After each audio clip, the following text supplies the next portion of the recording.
할렐루야. 우리가 크리스찬이 된다는 것은 이 아이덴티티 이슈입니다. 신앙생활을 성공적으로 잘 하려면은 우리의 정체와 신분을 우리가 잘 깨닫고 붙잡아야 합니다. 저는 개인적으로 어려서 미국에 왔기 때문에 이 아이덴티티 크라이시스가 좀 있었습니다. 우리마다 어디서 왔든지 아마 아이덴티티 크라이시스는 누구나 다 한 번쯤은 겪었을 텐데 저는 조금 더 이렇게 심하게 겪은 것 같아요. 왜냐하면 제가 어려서 미국에 와서 이렇게 이 미국 문화와 이렇게 접하고 또 집에서는 또 한국 문화를 접하게 되고 이렇게 왔다 갔다 이렇게 하면서 많이 혼돈이 됐습니다.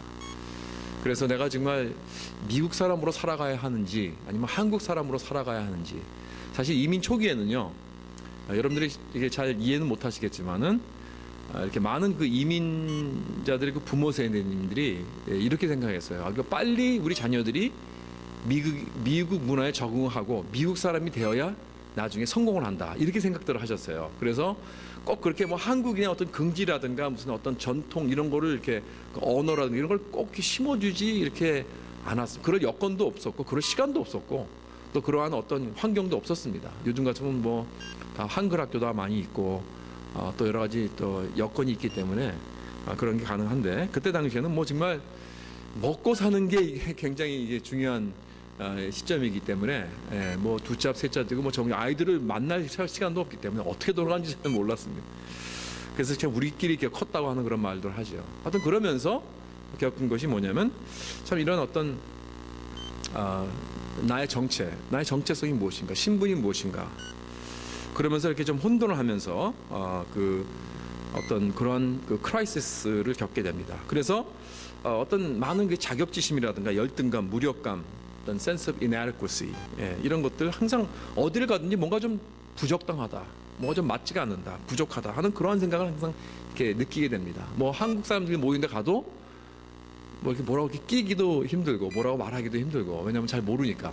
또 그렇다고 해서 이 미국 사람들끼리 모이는 데를 가도 거기서도 뭔가 좀 부족합니다. 뭔가 좀 열등감이 있어요.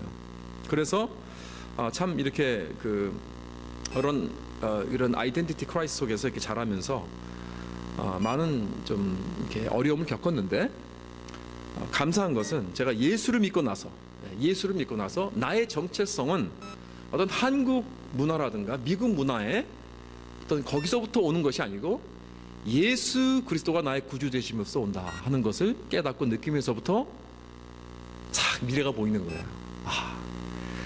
정말 내가 예수님이 나를 인정해 주시고 나를 받아주시고 나를 사랑해 주셨기 때문에 That's it. 이게 진짜다. 나의 정체성은 예수님이 속해 있는 것에 있는 것이다 라고 제가 참 받아들이고 그것을 내가 붙잡고 사니까 내가 한국적으로 또는 미국적으로는 부족하다 해도 괜찮습니다. 오케이. 그게 중요한 게 아니더라고요. 남이 나를 인정해 주는 게 중요한 게 아니더라고요. 남이 나를 사랑해주고 남이 나를 이렇게 붙잡아주고 이런 게 있고 없고가 중요한 게 아니더라고요. 벌써 예수님께서 나를 이미 인정해 주셨고 사랑해 주셨고 받아주셨습니다. 할렐루야. 이 놀라운 그리스도 안에서 갖는 이 정체성, 이 신분성, 이 아이덴티티를 가지고 앞으로 살아나가는 그러한 각오를 가지고 참 많은 그런 어려움을 이기게 되고 또 나의 컨피던스를 다시 되찾게 되었다는 것입니다. 사랑하는 성도 여러분, 이 나의 정체성은 여러분 사람들이 세워주는 것이 아닙니다. 사람들이 인정해주고 사람들이 받아주는 그런 데에서 나의 정체성을 찾으려고 하면은 그것은 잘 되면은 우쭐감이 생기는 어떤 교만감이 생기고요. 잘 안 되면은 사람들이 나를 인정해주지 않으면은 나는 좌절감이 생기게 됩니다. 열등감이 생기고. 그러니까 either way 나는 실패합니다. 실패자입니다. 그러나 여러분과 저의 정체성은 오직 예수 그리스도 안에서 찾아야 한다는 것을 잊지 마시기 바랍니다. 그래서 바로 오늘 우리 크리스찬 그 정체성을 여기 에베소 5장에서 우리가 쭉 이제 에베소를 쭉 여태까지 봐왔지 않습니까? 처음부터 쭉 보면서 이 5장에 와서는 우리에게 참 우리 크리스찬의 그 정체성을 말해주고 있는데, 여기 에베소 5장에서 지난주에는 너희는 하나님의 거룩한 백성이다, 하나님의 거룩한 성도다 라는 이 놀라운 이 아이덴티티를 주셨어요. 여러분 생각해 보세요. 나 같은 정말 부족하고 허물이 많고 좀 어떻게 보면 정말 아무것도 할 수 없는 그러한 존재이지만은 하나님께서 나를 넌 하나님의 거룩한 성도다. You are a saint of God, holy people of God. 이 놀라운 지명 아닙니까? 정말 이것만 가지고도 정말 힘이 납니다. 그렇죠? 하나님께서 나를 이렇게 불러주셨던 거예요. 더 놀라운 것은 오늘 하나님께서 우리에게 너희들은 빛의 자녀다, 그렇게 말씀하십니다. 이게 우리의 아이덴티티라는 거예요. 우리는 빛의 자녀, 빛의 자녀들이기 때문에 빛의 자녀들처럼 행하라, 이겁니다. 그러니까 우리의 행동은 어디에서부터 나오는 것이냐? 우리의 행동은 우리의 정체성에서부터 나오는 거예요. 내가 누구인가에서부터 나는 결국은 내가 나타납니다. 나의 행동이 나타나고 나의 삶이 나타나는 것입니다. 그렇다면은 우리가 빛의 자녀라는 것은 무엇이고 빛의 자녀는 어떤 자들인가? 그 정체를 한번 이렇게 해보겠습니다. 첫째로 8절에 보니까 너희가 전에는 어둠이더니 이제는 주 안에서 빛이라 그랬습니다. 전에는 어둠이더니 이제는 but now, 이거예요. 영어로는 but now. but now가 사도 바울의 가장 favorite 그 월 중에 하나인 것 같아요. 항상 그전에는 이랬지만은 but now, 그러나 지금은 다르다는 거예요. but now. 이제는, 그러나 지금은, 이제는 주 안에서 빛이라. 그전에는 어둠이었다. 그거예요. 여러분, 이것은요, 우리 크리스찬이 세상 사람들과 다르다는 것을 말할 때 우리가 세상 사람들보다 좀 더 나이스하다는 게 아닙니다. 우리가 세상 사람들보다 좀 더 카인드하다는 게 아니에요. 세상 사람들과 좀 더 우리가 착한 사람이라는 게 아닙니다. 그런 어떤 정도의 차이가 아니라는 거예요. 이건 여러분, 크리스찬과 난 크리스찬과의 차이는요, 이거는 밤과 낮의 차이라는 거예요. 어둠과 빛의 차이라는 것입니다. 사실 예수 안 믿는 사람들도 나이스할 수 있어요. 어떨 때는 크리스찬들보다 더 나이스한 사람들 좀 봅니다. 예수를 안 믿는데, 하나님을 믿지 않는데. 여러분, 그런 것으로 겉으로 나타나는 것을 보고 이거 뭐 저 사람이나 저 사람이나 비싼 것 같다, 그렇게 생각하면 큰일 나요. 절대 아닙니다. 완전히 근본적인 차이가 있습니다. 정말 하늘과 땅과의 그 차이가처럼, 밤과 낮의 차이처럼 빛과 어둠의 차이, 아주 강한 대조입니다. 전에는 어둠이었지만, 내가 예수 믿기 전에는 어둠이었지만 지금 너는 빛이라. 우리가 사실 이렇게 이 근처에 사시는 분들은 이렇게 서로 간에 보면은 예수 믿는 사람들이나 교회를 나가는 사람들이나 안 나가는 사람들은 이렇게 가만히 보면은 이렇게 별로 그 삶이 별로 이렇게 차이가 별로 없는 것 같아요. 다 비슷비슷한 삶을 살고 있는 것 같아요. 다 이렇게 건전한 삶을 사시는 분 같아요. 그런데 좀 우리가 도시 속으로 들어가면요, 그 차이가 이렇게 눈에 좀 띕니다. 교회 안 나간 사람은 딱 보면 알아요. 도시 안에 들어가면 보면, 특히 젊은 사람들 중에서 보면은 이 집을 떠난 탕자 같은 사람들이 많이 있습니다. 도시 안에서.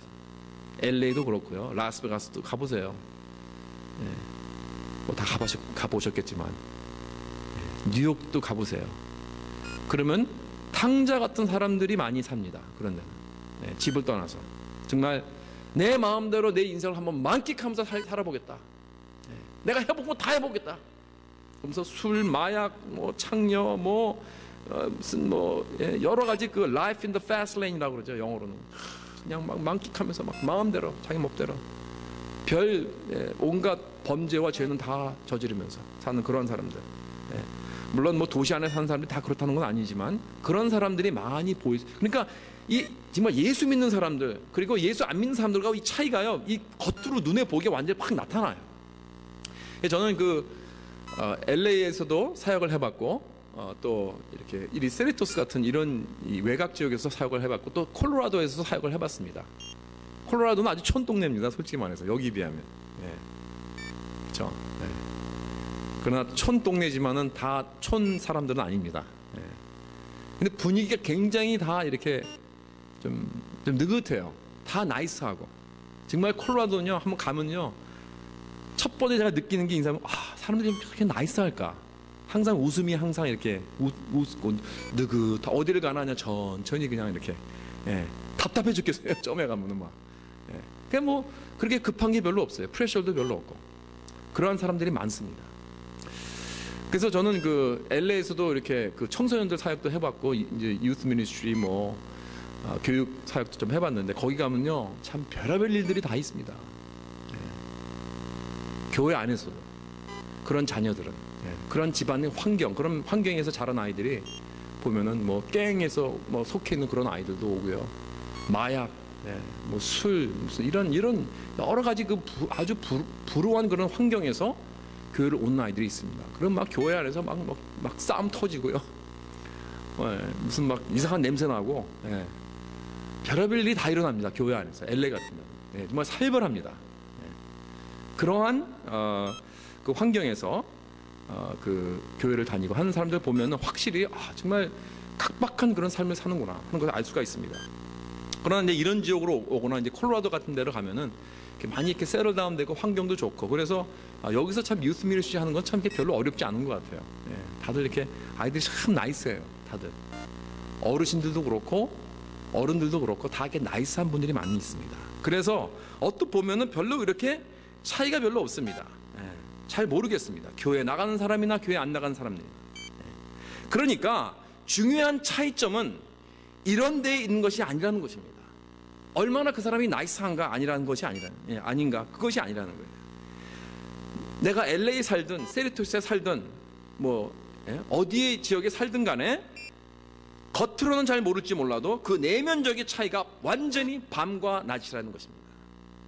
그래서 그 내면의 정체를 말하고 있는 것이지 환경을 말하는 것이 아니라는 것입니다. 8절을 보세요. 너희가 전에는 어둠에 있다고 하지 않았습니다. 전에는 어둠이라 그랬어요. 너희가 어둠이라는 거예요. 그것이 아이덴티티라는 거예요. 어둠 안에 있는 것이 아니고 너희가 바로 어둠이라는 거예요. You were once darkness. 정체입니다. 그러나 지금은 주 안에서 빛이라. 빛의 안에 있다고 그러지 않고 빛이라 그랬어요. 그게 바로 아이덴티티입니다. 나의 아이덴티티. But you are light in the Lord. 기억하시기 바랍니다. 그전에는 내가 어둠이었지만 지금은 빛이라. 그렇다면 내가 어둠 속에만 있는 것이 아니고 어둠이 내 안에 있습니다. 나의 한가운데는 이 어둠이라는 것이 이렇게 장악하고 있어서 이 어둠이 나의 근본이요 본체라는 것입니다. 그래서 나의 모든 마음과 나의 생각, 나의 행동, 이 모든 것이 다 여기서부터 나오는 거예요. 여러분, 우리가 어두운 그러한 배경을 생각할 때 우리가 항상 뭐 어떤 무슨 뭐 살인이라든가 뭐 강도질하는 것이라든가 뭐 이런 것만 생각하나요? 그게 아닙니다. 어두움의 핵심이라는 것은 이러한 밖으로 나타나는 바이런스라든가 이런 사람을 막 죽이고 무슨 뭐 간음하고 이런 것뿐만이 아니고 그 하트의 중심이 무엇이냐, 그 사람의 중심이 무엇이냐, 이것은 뭐냐면 내가 내 마음대로 하고 싶어하는 그런 마음 자세입니다. 이게 바로 그 어두움의 중심이라는 거예요. 여러분, 이것을 알아야 우리는 죄의 본질을 알 수 있습니다. 이사야 53장에 그랬습니다. 우리는 다 양 같아서 그릇 행하여 각기 제 갈 길로 갔거늘. 각기 제 갈 길로 갔거늘. 자기 마음대로 내 갈 길로 가고 내 마음대로 내 삶을 살아보겠다는 그러한 마음 자세가 바로 이 어둠의 핵심이라는 것입니다. 그러니까 죄악이란 어떤 것인가? 내 멋대로 사는 것, 내가 마음대로 하고 싶은 그 자세가 바로 죄입니다. 어둠의 핵심입니다. 사실 전에는 그 옛날에는 무슨 어떠한 우리가 어디를 가도 어떤 체제가 있었습니다. 체제가 있고 시스템이 있어서 그대로 따라갑니다. 위에서 하라 그러면 그냥 따라가고 뭐 그래도 불평하지 않습니다. 그런데 요즘은요, 젊은이들이 요즘 그 포스트 모던 시대의 그 밀레니얼 젊은이들은 20대 30대 젊은이들은 이 어떤 내 마음대로 하고 싶어하는 그러한 그게 완전히 이게 깔렸어요. 그러니까 위에서 어떤 시스템을 싫어합니다. 그리고 누가 뭐라 그러면은 왜 해야 되냐고 물어봐요. 항상. 그게 사실 2세들입니다. 그러니까 항상 2세들하고 대화할 때 설명을 해줘야 돼요. 그런데 제가 지난번 말씀드렸죠. 설명을 해서 이해를 하고 동의를 해서 하는 거는 그건 순종이 아니라고. 그건 동의지. 참 순종이라는 것은 내가 사실 이해하지 못하고 내가 동의하지도 않고 원치도 않고 싫어하지만 하나님이 말씀하셨기 때문에 내가 순종한다. 이게 진짜 순종입니다. 그렇지 않습니까? 내가 가만히 들어보니까 it makes sense. 그러면 순종하겠다. 엄격히 따지면 그거는 순종이 아닙니다. 그런데 요즘 젊은이들은 다 그래요. 다 이유를 대라는 거예요. 왜? 왜가 따져요. 왜? What is the benefit? 이거예요. 무조건 어떤 이런 실용주의적인 그런 마음 자세가 있습니다.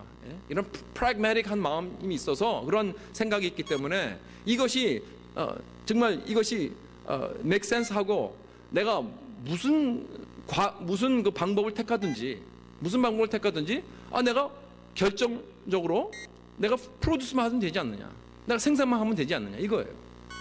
그러니 뭐 내가 뭐 직장에 올 때도 내 마음대로 오고 갈 때도 마음대로 가고 싶고 어쨌든 내가 마음대로 내가 그 프로듀스만 하면 되지 않느냐, 내가 맡긴 일을 하면 되지 않느냐, 이런 것이 요즘 그 포스트 모던 시대의 산하들인 밀레니얼들의 이 자의주의입니다. 자의주의.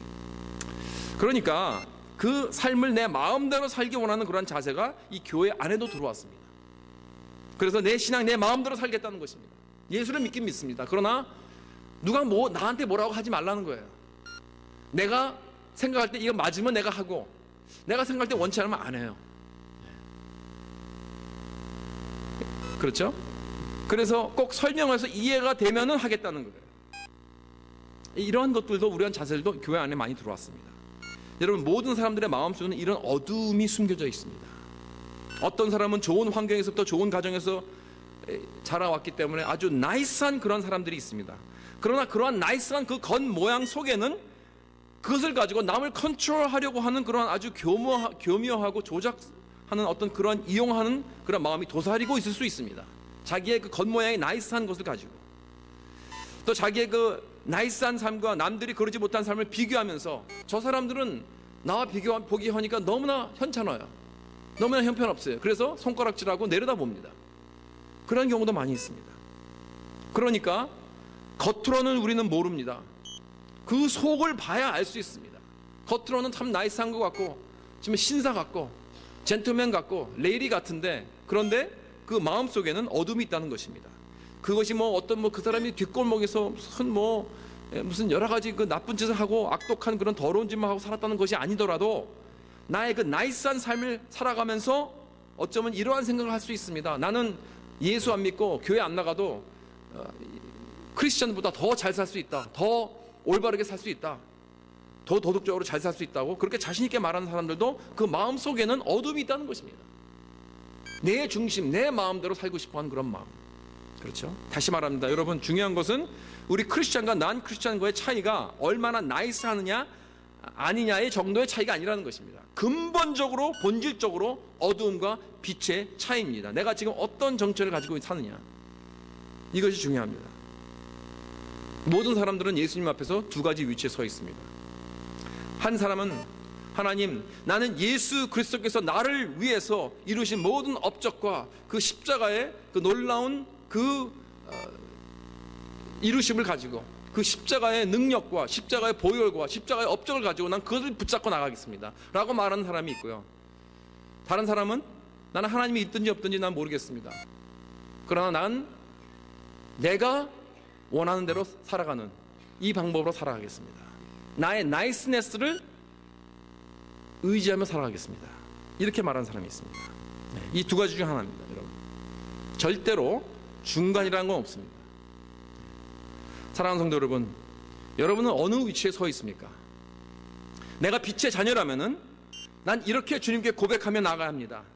주님, 과거에 어두움 속에서 내 자신만을 위해 살았던 나의 삶을 포기합니다. 나의 어두움과 이 나의 어둠 속에 있었던 그 의로움과 나이스네스를 더 이상 의지하지 않겠습니다. 오직 예수 그리스도의 그 십자가의 공로만 붙잡고 주님 앞에 서겠습니다 라는 이러한 고백으로 정말 빛의 자녀의 정체를 확신하는 그러한 저와 여러분 되시길 주님의 이름으로 축원합니다. 두 번째로 빛의 자녀가 된다는 것은 열매 없는 어두움의 일에 참여하지 않겠다는 것입니다. 그렇다면 반대로 빛의 열매는 무엇인가? 빛의 열매 9절에 나와 있죠. 9절에 세 가지입니다. 뭐죠? 착함과 의로움과 진실함. 그렇죠? 내 안에 빛이 있으면은 어떻게 나타납니까? 이 착함과 의로움과 진실함, 그러니까 진실함과 진실됨과 솔직함과 진리와 솔직함, 성실함, 정직함, 이런 것들로 나타나는 거예요. 다시 말해서 나의 나 자신을 정말 진실하게 보고 남을 진실하게 보는 것입니다.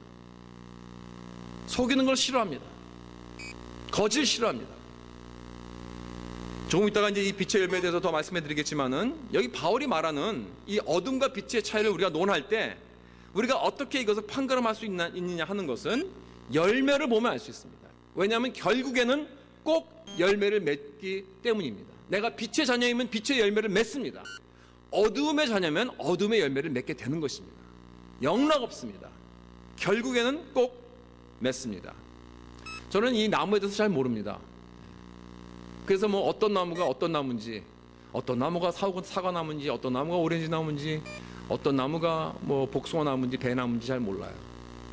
근데 만약에 예를 들어서 제가 내 뒤뜰에 그 배나무와 복숭아 나무를 심겠다고 그 작은 그 나무들을 샀어요. 샀는데 뭐가 뭔지 몰라. 다 뭐 비슷하니까. 어렸을 때 나무가 어린 나무들은 다 비슷하니까. 근데 그 태그로 보면 알 수 있죠. 요거는 배나무고, 요거는 페어트리고, 요거는 복숭아가 뭐죠? 피치, 피치 트리고. 갑자기 이렇게 브레인 파트가 하는데. 그래서 요걸 다 보고 이게 그거구나. 근데 이제 놓는데 이게 태가 떨어졌어요. 모릅니다. 이제 섞였어요. 그러고 이게 어느 게 어느 거였더라? 갑자기 기억이 안 나는 거예요. 그래서 나는 분명히 이 배나무를 왼쪽에 심고 복숭아 나무를 오른쪽에 심고 싶은데 뭐 어떻게 한번 심어봐야죠. 50-50니까. 그래서 에라 모르겠다, 그냥 한번 심어보자고 딱 심어봤어요. 그런데 아무래도 내가 이게 뭐가 뭔지 모르겠어요. 여러분, 그런데 언제 어느 나무가 어느 나무인지 알 수 있을까요? 열매를 맺으면 알 수 있죠. 그 전에 알 수 있는 방법이 있나요, 혹시? 뭐 내가 무슨 나무에 무슨 엑스퍼트를 하면 딱 보면 알겠죠. 어떤 나무가 어떤 나무인지, 어린 나무라도. 저 같은 사람은 모릅니다, 도저히. 그래서 결국은 열매를 맺을 때까지 거름을 주고 또 물을 주고 잘 이렇게 가꾸어서 나중에 뭐 얼마가 지날지 모르겠지만 약간 열매를 맺게 되면 그때 보고 이것이 배나무였구나. 그래서 잘 심었구나. 아니면 잘못 심었구나. 알 수 있는 것입니다. 혹시 또 여러분 이 말씀 듣고 저희 집에 100개월 된 나무가 열매가 잘 맺었는지 묻지 마세요. 저는 나무를 심은 적이 없습니다. 예를 들어서 말씀드린 겁니다. 예를 들어서. 제가 설교할 때 예를 들어서 이 말씀드릴 때 잘 좀 들으시기 바랍니다. 어떤 분은 제가 말을 그냥 받아들이시고 그걸 믿는 경우가 있어요. 며칠 전에 제 아내와 제 이야기를 했더니 제 아내가 저한테 맨날 라면만 끓여주고 고기는 생각 안 해주는 나쁜 아내로 이렇게 생각하는 분들이 좀 있더라고요. 제가 만약이라 그랬잖아요. 만약에. 그렇다면. 그래서 이렇게 제 가정의 예를 들을 때 잘 들으셔야 합니다. 그래야 제 가정이 편안합니다. 여러분, 이 나무의 열매가 맺기 전에까지 어떤 나무인지 알지 못하는 것 같이, 그렇죠? 우리는 누가 어떤 정체인지 사실 알 수 없습니다. 다 나이스하니까. 겉으로는 모릅니다.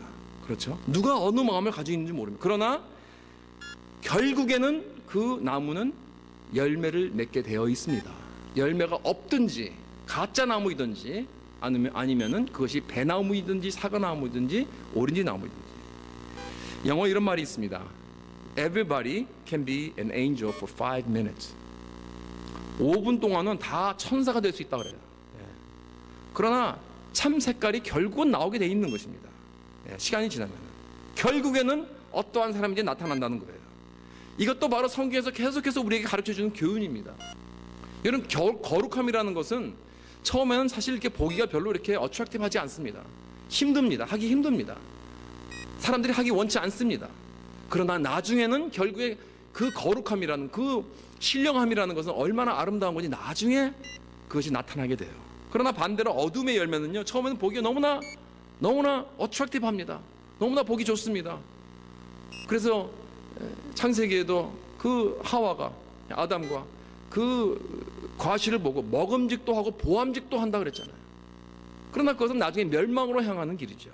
그러니까 이 모든 이 거룩함이라든가 이 신실함, 이 좋은 것들은요, 단기적으로는 힘들어요. 별로 이익이 없어요. 그러나 장기적으로는 분명히 이것은 좋은 것입니다. 이득이 오는 것입니다. 그런데 모든 나쁜 것들은, 이 악덕이라는 것은 단기적으로는 다 좋습니다. 보기 좋습니다. 그리고 이득이 분명히 있을 것입니다. 단기적으로. 그러나 장기적으로는 망하게 하는 것입니다. 롯과 그 아브라함의 이야기도 그렇지 않습니까? 아브라함이 가나안 땅으로 떠날 때 조카 롯을 데리고 갔습니다. 이 두 사람이 그 가나안 땅에서 많이 성장을 하니까 서로 하인들이 막 서로 이렇게 싸우게 되는 거예요. 비좁은 데서 이렇게 서로 두 패밀리가 같이 있다 보니까. 그러니까 이제 아브라함이 롯을 불러서, 야, 이제 우리가 이제 많이 성장을 했으니까 우리 갈 길로 가자. 네가 먼저 선택해라. 네가 좌하면 내가 우하겠고, 네가 우하면 내가 좌하리라. 그렇게 해서 초이스를 줬어요.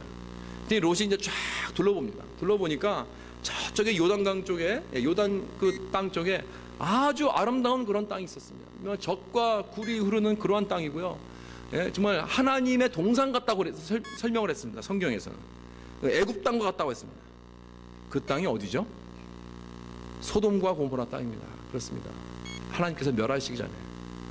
그러니까 그 멸망하기, 바로 멸망으로 가는 땅입니다. 바로 그 땅으로 간다는 것은. 왜 성경에서 그 땅을 그렇게 하나님의 동산 같다고 표현했을까요? 왜냐하면 이 세상에서는요, 악한 것은 다 그렇다는 것입니다. 처음에는 보기가 너무나 좋습니다. 너무나 모든 것이 아주 그냥 테이스트 하고 싶고요, 갖고 싶고요, 너무나 거기에 그냥 확 사로잡힙니다. 어트랙티브 하고요. 그러나 나중에는 꼭 멸망하는 땅이라는 것입니다. 이게 바로 모든 이 세상의 것들입니다. 단기적으로는 이렇게 좋지만 장기적으로는 망하는 길. 이것을 바로 우리 자녀들에게 가르쳐야 됩니다. 눈에 보이는 거 좋은 것만 따라가지 마라. 눈으로 보이는 것, 이것만 다 좋은 거 아니다. 조심하라는 것입니다. 그렇기 때문에 예수님께서 그러셨죠. 좁고 협착한 문으로 들어가라. 왜? 멸망의 문은 크고 넓어서 그로 들어가는 자가 많지만 생명으로 인도하는 좁은 문은 협착하여서 사람들이 많이 찾는 자가 적다고 했습니다. 모든 악덕도 반대로 마찬가지입니다. 내가 남을 속이고 나쁜 짓을 하면 처음은 이득을 보는 것 같죠. 이득을 봅니다. 사실 솔직히 말해서 나쁜 짓 해보세요. 이득 보죠. 그러나 그것은 결국에는 민수기 32장 23절에 너희 죄가 반드시 너희를 찾아낼 것이다, 그렇게 말씀했습니다. 여러분, 그거 무섭지 않습니까? 그 말씀. 너희 죄가 너를 반드시 찾으리라 그랬습니다. 이것은 결국 모든 악행은 다 나에게 다시 돌아오게 된다는 말씀입니다. 여러분 기억하십시오. 선행이라는 것은 물같이 쭉 흘러나갑니다. 한번 나가면 돌아오지 않습니다. 다 남을 축복하는 거기 때문에. 그리고 나는 계속해서 축복의 통로가 됩니다. 그럼 하나님께서 또 부어주십니다. 그럼 또 내가 또 선행을 또 나갑니다. 그러면 쫙 이게 계속해서 흐르는, 그래서 축복의 통로라는 거 아닙니까? 이 모든 선행이라는 게 다 그런 거예요. 그런데 악은요, 그렇지는 않습니다. 악은요, 구부러져 나갑니다. 나갈 때 내가 악을 행하면 구부러집니다. 그래서 결국은 돌고 돌아서 어디로 다시 오죠? 구부러지면 어디로 오겠어요? 결국은 나한테 돌아오는 거예요.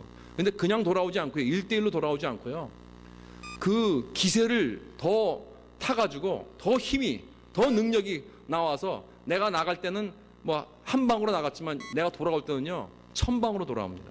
완전히 나를 묵사발납니다. 죄송합니다.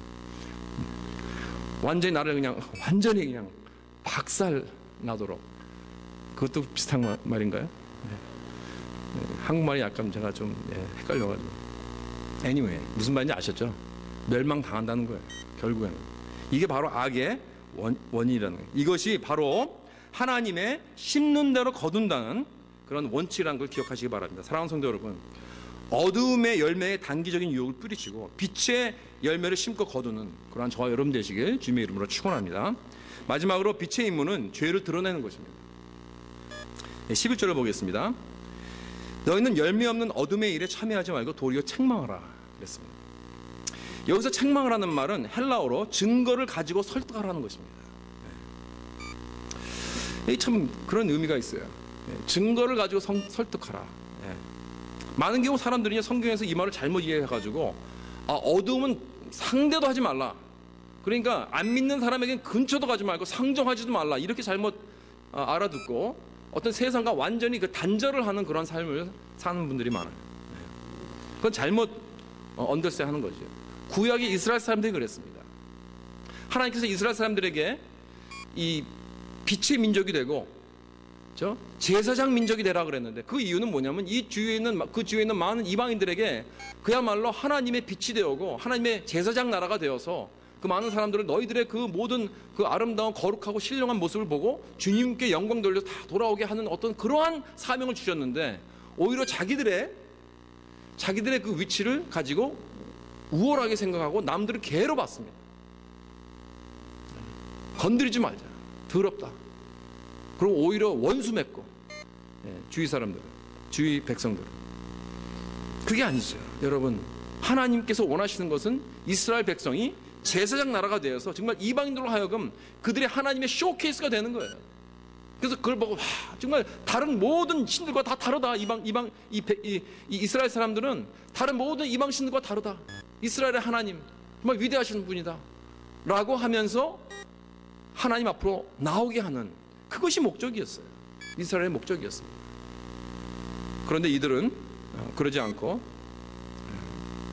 어떤 자기의 그 민족적 우월성과 그 종교적 우월성을 가지고 남들을 이렇게 내려다보는 그러한 일을 일삼았습니다.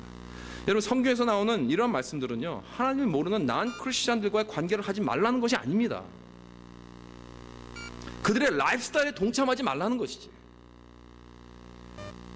그들과 전혀 관계를 끊으라는 것이 아닙니다. 거라사인 지방의 그 귀신 들린 자를 예수님께서 고쳐주시고 그 자가 너무나 기뻐서 예수님을 따라오려고 그랬어요. 예수님의 제자가 되겠습니다. 예수님께서 허락 안 하셨어요. 집으로 돌아가라. 너희 집에 돌아가서 하나님께서 얼마나 너에게 은혜를 베푸시고 축복을 하셨는지 그것을 너희 집안 사람들에게 알려라, 보여줘라, 그러셨죠. 그러니까 다시 말해서 예수 믿고 나서 이 세상에서 뽑혀 나오는 것이 하나님의 뜻이 아닙니다. 다시 그걸로 들어가야 돼요. 그래서 빛이 되라는 것입니다. 이 세상 안에서 빛이 되기를 원하십니다. 요한복음 17장 15절에서 예수님께서 그러셨죠. 내가 비옵는 것은 그들을 세상에서 데려가시기 위함이 아니요 다만 악에 빠지지 않게 보존하시기를 위함이니라 그랬습니다. 우리 모두가 다 이 빛의 사명을 가지고 있습니다. 그렇다면 우리가 교회 안에만 있으면 어떻게 빛이 될 수 있겠습니까? 다 빛인데. 빛의 사명이라는 건 천국에 가면 다 끝나는 것입니다. 이 세상에 남아있는 한 빛의 사명은 우리에게 다 있는 것입니다. 그러나 이 빛이라는 것은 상대적인 컨셉이 있습니다. 뭐를 암시하고 있냐면 벌써 어둠이 있다는 것을 전제하고 있어요. 빛이라는 것은. 그렇잖아요. 어둠이 없으면 빛이라는 존재가 있을 수가 없습니다. 필요도 없고요. 대낮에 환한데 촛불을 켜면 무슨 소용이 있겠습니까? 보이지도 않죠. 아무 능력도 없고요. 퍼포스도 없습니다. 다시 말합니다, 여러분. 책망한다는 것은 증거로 보여주고 설득을 한다는 것입니다. 어둠의 그 추악하고 더러운 모습을 비추어 보여만 주면은 그 자체가 설득력이 있는 거예요. 내가 그 자리에서 빛으로서 사람들의 그 어두움을 하나님의 그 영광으로서 비추게 하면은 벌써 설득력이 있는 거예요. 여러분, 항상 이 더러운 환경 속에 사는 사람들은요, 그게 더러운지도 몰라요. 항상 거기에 젖어 있는 사람들은 모릅니다. 왜 모르느냐면 많은 경우요, 물론 어떤 그런 그 센시티비티가 약해져서 그런 수도 있지만은 보이질 않아요. 대개가 이렇게 어두운 그 더러운 집에 가면요, 어두침침합니다. 그렇지 않아요? 더러운 집 가면 이게 어두침침하고요, 뭔가 좀 이렇게 카테인이 닫혀 있고 빛이 안 들어와요. 그래, 그런 집 확 열어놔야 다 열어놓고 빛을 좀 비춰야 돼요. 그러면 얼마나 더러운지 볼 수 있습니다. 그럼 딱 보고 저렇게 더러웠나? 저런 때가 저렇게 있었나? 저 벌레가 막 다니고 막 쥐가 막 다니네. 그걸 보면은 막 소름 끼치죠. 그럼 얼른 막 씻을 거를 깨끗이 닦을 것입니다. 그러니까 먼저 환경을 먼저 바꿔야 됩니다.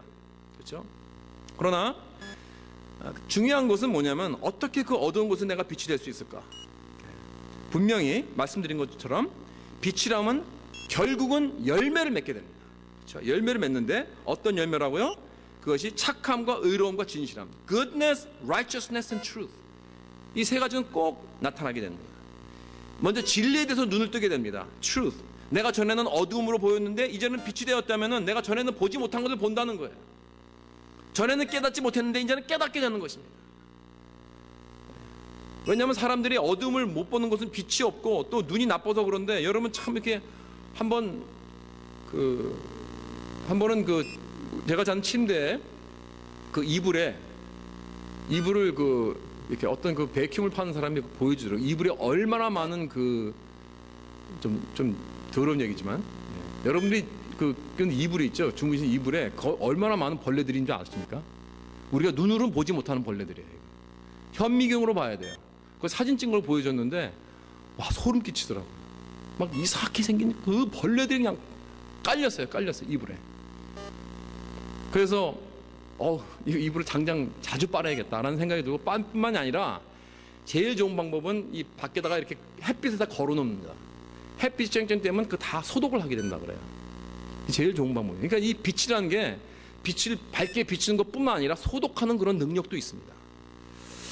여러분 영적 진리 때문에 내가 전에는 보지 못했고 느끼지 못했던 것들을 느끼게 하는 거예요. 내가 영적인 존재라는 것, 내가 영원한 존재라는 것. 그래서 언젠가 나는 하나님 앞에 서서 나의 모든 언행 심사를 가지고 하나님 앞에 내가 이제는 이 해결받고 결산을 받아야 되는 그런 때가 온다는 것을 깨닫는 것입니다. 이것을 깨닫고 오늘 나의 삶을 조심히 사는 것이 바로 빛의 자녀의 그 모습입니다. 이 진리를 가지고. 그 다음에 빛의 자녀는 의의 열매를 맺습니다. 의의 열매, righteousness. 내가 전에는 어둠이었을 때 나의 모든 삶의 중심이 누구였죠? 나입니다. 나. 모든 것이 나와 내 가정, 나의 행복, 나의 happiness, 나의 기쁨, 나의 편안함, 이것이 나의 중심이 되었어요. 구심점이 바로 나입니다. 이것이 바로 어둠의 구심점입니다. 이것을 보고 바로 불의라는 거죠. 불의, unrighteousness. 그러니까 내 삶이 그게 비참한 거예요. 그렇죠? 그 이유가, 내가 비참하게 된 이유가 남이 나에게 이렇게 나쁘게 대해서 이렇게 된 게 아닙니다. 나의 구심점이 나의 행복과 나의 편안함이 되어서 그렇게 비참하게 된 거예요. 그러니까 계속해서 나의 마음은 쓴뿌리, 원한, 용서 못함 이런 것들로 가득 차 있는 것이죠. 누구를 블레임할 게 아닙니다. 나의 구심점이 문제입니다. 구심점이. 이제 빛의 자녀는 나의 구심점을 바꾼다는 거예요. 그전에는 어둠에 있을 때는 나의 구심점이 나였습니다. 나의 행복과 나의 편안함. 그런데 이제는 그것이 바뀌어져서 빛의 자녀는 나의 구심점은 예수 그리스도입니다.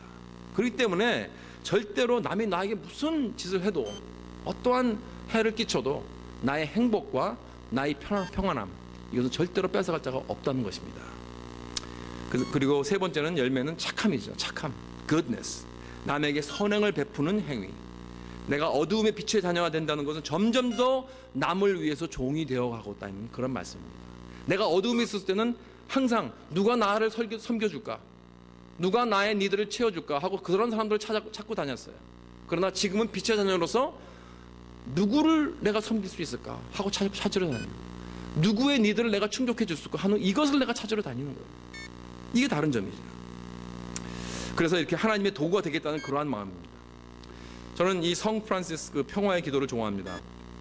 거기 보면 이렇게 되어 있습니다. 여러분 잘 아시죠? 주님, 저를 당신의 도구로 써주소서. 미움이 있는 곳에 사랑을, 다툼이 있는 곳에 용서를, 분열이 있는 곳에 일치를, 의혹이 있는 곳에 신앙을, 그릇됨이 있는 곳에 진리를, 절망이 있는 곳에 희망을, 어두움의 빛을, 슬픔이 있는 곳에 기쁨을 가져오는 자가 되게 하소서. 위로받기보다는 위로받고, 위로받기보다는 위로하고, 이해받기보다는 이해하며, 사랑받기보다는 사랑을 하게 해주시옵소서. 여러분 이 기도는 어쩌면 평화의 기도이지만 어쩌면 착한 섬기는 자의 기도가 아닌가 그렇게 생각해 봅니다. 만약에 내가 정말 어두운 환경 가운데서 굳굳이 서서 남을 섬기기 원하는 그런 착함과 내 삶의 구심점을 그리스도를 모시는 그런 의로움과 내 영원한 존재라는 것을 내가 영적 진리를 깨닫고 보고 그러한 자가 된다면은 그 어두운 그런 환경을 내가 책망하고 환히 밝히고 어둠의 자녀들을 설득하여서 그들을 어둠에서부터 빛으로 옮기는 그러한 빛의 자녀가 될 줄 믿습니다.